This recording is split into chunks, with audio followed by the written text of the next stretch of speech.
আমাদের এই মাঠে ৮ দিন থেকে তেলের খুবই সংকট বেড়ে গেছে। তেল ব্যাগরে পানি সেচ দিতে পারতেছে না। এদের যে সমস্যা হয়ে গেছে, এই যে সেচ না দিতে পারে তাহলে ধান পাওয়া যাবে না। কিভাবে সেচ দেবে?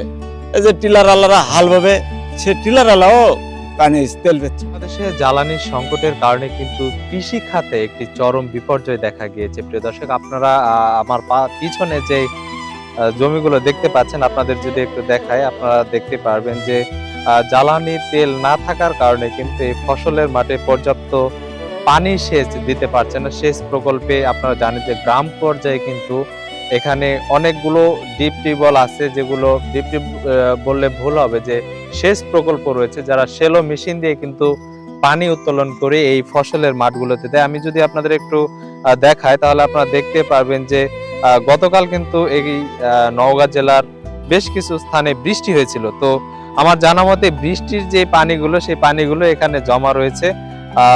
বেশ কয়েকদিন ধরে কিন্তু সেচ প্রকল্পের যে শ্যালো মেশিনটি রয়েছে, অর্থাৎ যে মেশিনের মাধ্যমে পানি উত্তোলন করে এই ফসলের মাঠে দেওয়া হয়, সেই মেশিনগুলো কিন্তু তেল না থাকার কারণে অনেকগুলো মাঠের যে মালিকরা রয়েছে, যারা অর্থাৎ যাদের আওতায় মাঠগুলো পরিচালনা হয়, সেই মেশিনগুলো বন্ধ রয়েছে। আমি আপনাদের যদি একটু আরেকটু কাছে থেকে দেখা, আপনারা দেখতে পাবেন যে এই মাটিতে আসলে